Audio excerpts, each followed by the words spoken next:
Part 4. We believe we have already said enough concerning the difference between factory councils and politico-administrative councils of workers and peasants. The factory council represents workers' interests which extend no farther than the narrow circle of an industrial firm. Under a communist regime, it is the basic unit of the system of workers' control, which has a certain part to play in the system of councils of the economy, a system which will eventually take over the technical and economic management of production. But the factory council has nothing to do with the system of political soviets, the depositories of proletarian power. Under the bourgeois regime, therefore, the factory council, or for that matter the trade union, cannot be viewed as an organ for the conquest of political power. If, on the other hand, one were to view them as organs for the emancipation of the proletariat via a route that does not involve the revolutionary conquest of power, one would be lapsing into the syndicalist era. The comrades around Lodin Novo are hardly correct when they maintain, as they have done in polemic with Guerra de Classe, that the factory council movement, as they theorize it, is not in some sense a syndicalist movement. Marxism is characterized by its prediction that the proletariat struggle for emancipation will be divided into a number of great historical phases, in which political activity and economic activity vary enormously in importance. The struggle for power, the exercise for power, or the dictatorship of the proletariat, in the transformation of the economy, the society without classes and without a political state. To identify, in the role of the liberation organs of the proletariat, the stages of the political process with their economic counterparts is to lap into the petty bourgeois caricature of Marxism called economism, which in turn can be classified into reformism and syndicalism. Overemphasis on the factory council is just a resurrection of this hoary old era, which unites the petty bourgeois Proudhon with all those revisionists who believe they have transcended Marx. Under a bourgeois regime, then, the factory council represents the interests of the workers in a particular enterprise, just as it will do under a communist regime. It arises when circumstances demand it, through changes in the methods of proletarian economic organization. But perhaps to an even greater extent than the trade union, the council opens its flank to the deviations of reformism. The old minimalist tendency that argues in favor of compulsory arbitration and profit sharing by workers, that is, their participation in the management and administration of the factory, could well find in the factory council the basis for the drafting of an anti-revolutionary piece of social legislation. This is happening in Germany at the moment, where the independents are opposing not the principle, but the manner of the draft legislation, in stark contrast to the communists, who maintain that the democratic regime cannot grant the proletariat any form of control whatsoever over capitalist functions. It should thus be clear that it makes no sense to speak of workers' control until political power rests in the hands of the proletarian state. Such control can only be exercised as a prelude to the socialization of firms and their administration by appropriate organs of the collectivity, in the name of the proletarian state and on the basis of its power. Councils of workers, industrial workers, peasants, and on occasion soldiers, are, as is clear, the political organs of the proletariat, the foundations of the proletarian state. The urban and rural local councils take the place of the municipal councils under the bourgeois regime. The provincial and regional soviets take the place of the present provincial councils, with this difference, that the provincial soviets are not elected directly, but indirectly from the local soviets. The State Congress of Soviets, together with the Central Executive Committee, take the place of the bourgeois parliament, with the difference again that they are not elected directly, but by third or even fourth degree suffrage. There is no need here to emphasize the other differences, of which the most important is the elector's right of recall of any delegate at any time.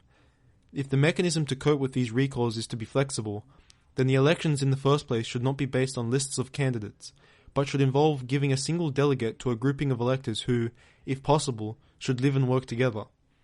But the fundamental characteristic of this whole system does not reside in these technicalities, which have nothing magical about them, but rather in the principle which lays down that the right to vote, both actively and passively, is reserved to the workers alone and denied to the bourgeois.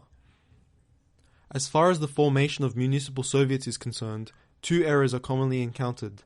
One is the idea that delegates to the soviets are elected by factory councils and committees, executive commissions of the councils of workshop delegates.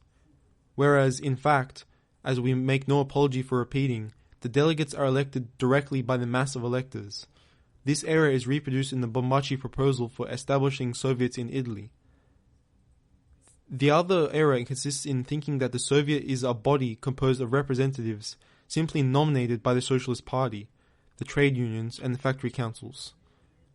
Comrade Ambrosini, for example, makes this error in his proposals. Such a system might perhaps be useful in order to form Soviets quickly and on a provisional basis, but it does not correspond to the definitive structure.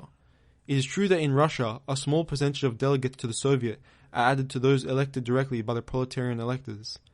But in reality, the Communist Party, or any other party, obtains its representation by standing tried and proven members of its organization as candidates, and by campaigning around its program before the electorate.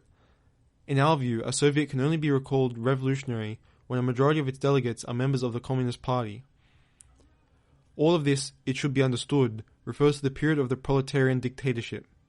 Now we come to the vexed question: what should be the role and characteristics of the workers' councils while the power of the bourgeoisie is still intact? In Central Europe at the moment, workers' councils coexist with the bourgeois democratic state, which is all the more anti-revolutionary in that it is republican and social democratic. What is the significance of this proletarian representative system if it is not the depository and foundation of state power? At the very least, does it act as an effective organ of struggle for the realization of the proletarian dictatorship? These questions are answered by the Austrian comrade Otto Marschall in an article we came across in the Geneva journal Nouvelle Internationale. He states that in Austria the councils have brought about their own paralysis and have handed over their power to the National Bourgeois Assembly.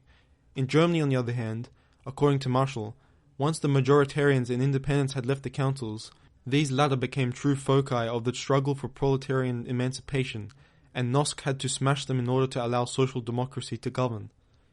In Austria, however, Marschall concludes the existence of councils within the democratic system, or rather, the existence of democracy in spite of the councils, proves that these workers' councils are far from playing the role of what are called Soviets in Russia, and he expresses the doubt that perhaps at the moment of the revolution, alternative, truly revolutionary Soviets may emerge and become the depositories of proletarian power in place of these domesticated versions. The party program adopted at Bologna declares that Soviets should be set up in Italy as organs of revolutionary struggle. The object of the Bombaci proposal is to concretize this aim. Before getting down to details, let us discuss the general ideas which has inspired Comrade Bombaci. First of all, and let no one accuse us of being pedantic, let us request a formal clarification. In the phrase, only a national institution that is broader than the Soviets can usher the present period towards the final revolutionary struggle against the bourgeois regime and its democratic mask, parliamentarism. Does it mean that parliamentarism is the aforementioned broader institution, or is it the democratic mask? We fear that the first interpretation must be the right one, a feeling which is confirmed by the paragraph on the Soviets' program of action, which is a strange mixture of the functions of the latter with the party's parliamentary activity. If the councils to be set up are to carry out their activities on this ambiguous terrain, then it would certainly be better to not set them up at all. The idea that the Soviets should have the role of working out proposals for socialist and revolutionary legislation, which socialist deputies will place before the bourgeois state, here we have a proposal that makes a fine pair with the one on communal electionist Sovietism, which was so well demolished by our own DL. For the moment, we shall go no further than remind the comrades who put forward such proposals of one of Lenin's conclusions in the declaration adopted by the Moscow Congress.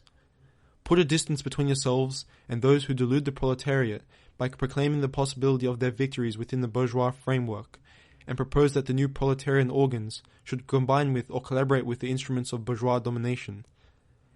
If the former are the Social Democrats, who are still members of our party, should we not recognize that the latter in the electionist maximalists, concerned as they are with justifying their parliamentary and communal activity by monstrous pseudo-Soviet projects? Are the comrades in the faction which was victorious at Bologna blind to the fact that these people are not even in line with that form of communist electionism which may legitimately be opposed, on the basis of the arguments of Lenin and certain German communists, to our own irreducible principled abstentionism?